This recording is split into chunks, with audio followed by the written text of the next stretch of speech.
Bahkan nenek saya tersebut, saudara, orang Cicahem, setelah melahirkan nenek saya yang Syarifah, bercerai, dia kawin lagi dengan orang Sunda yang asli. Pengakuan sebagai cucu Nabi sekarang sudah tidak relevan lagi bagi para habaib. Sebab sekarang sudah banyak yang tahu, sudah banyak yang paham kalau para habaib memang tidak terkonfirmasi sebagai keturunan Kanjeng Nabi. Lalu ada pertanyaan, jadi kalau mereka selama ini mengaku sebagai cucu Nabi tapi ternyata tidak punya bukti, lantas mereka ini keturunan siapa? Ini ada sebuah ceramah dari Rizik Syihab. Jadi dulu Rizik Syihab itu mengaku sebagai cucu Nabi, mengaku sebagai keturunan Nabi. Sekarang berbeda lagi pengakuannya. Kita simak. Saya punya nenek dari bapak. Bapak saya, ibunya saudara, asli Betawi. Asli Betawi. Namanya saudara dipanggil Manyai, namanya Zawiyah. Zawiyah. Saya asli, cucunya Asli. Pitung, jagoan Asli Betawi. cucunya Pitung. Jadi kalau saya disuruh periksa DNA. Coba Anda bayangkan, mereka para Habib dulu mengaku sebagai cucu Nabi. Sekarang berbalik arah, mengaku seolah-olah bagian dari orang pribumi. Dan di sini si Rizik Syihab mengklaim bahwa dia adalah keturunan dari Pitung.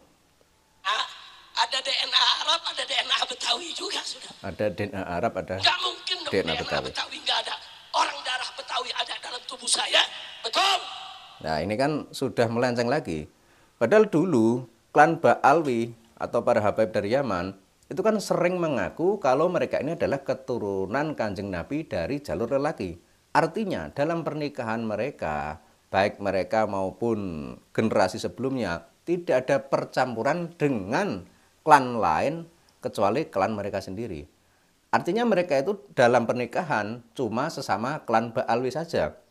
Sehingga kalau di sini si Rizik Syihab ini mengaku memiliki hubungan dengan tokoh Betawi yang bernama Pitung, nah ini berarti sudah keluar dari pakemnya klan Ba'alwi. Berarti leluhurnya Rizik Syihab menikah dengan orang pribumi Nusantara. Artinya sudah tidak murni Ba'alwi lagi.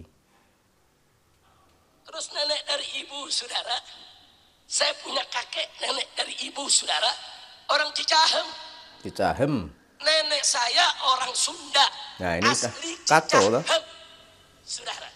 Bahkan nenek saya tersebut, saudara, orang Cicahem, setelah melahirkan nenek saya yang Syarifah, bercerai, dia kawin lagi dengan orang Sunda yang asli dan dapat anak-anak yang juga orang Sunda.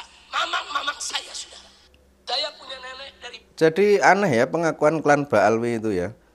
Karena sebagaimana kita lihat selama ini, orang itu memandang klan Ba'alwi adalah sebagai dzurriyyah Nabi dari jalur lelaki. Artinya dalam pernikahan mereka tidak bercampur dengan orang di luar klan mereka. Tapi ini si Rizik Syihab mengaku memiliki ada kaitan dengan Pitung. Dan kita tahu bahwa Pitung adalah orang pribumi Nusantara.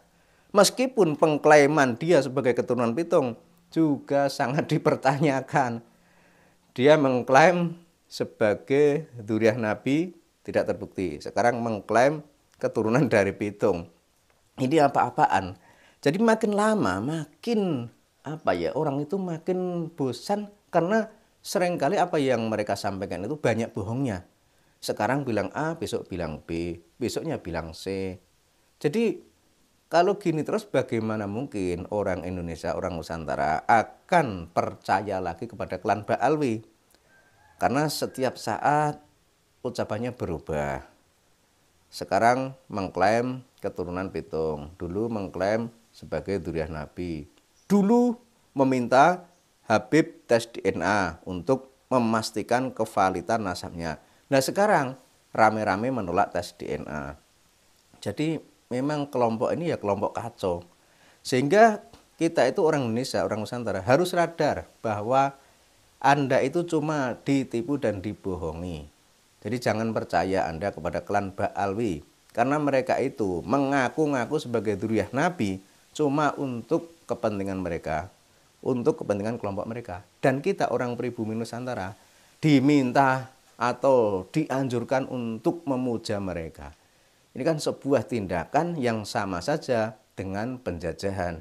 Jadi dulu Hindia Belanda menjajah secara fisik, menguras harta benda, Nah sekarang bentuk penjajahan berupa penjajahan spiritualitas menggunakan kedok agama, tapi ujung-ujungnya juga sama, untuk mengumpulkan uang, untuk mengumpulkan harta, untuk mengumpulkan massa dan lain sebagainya.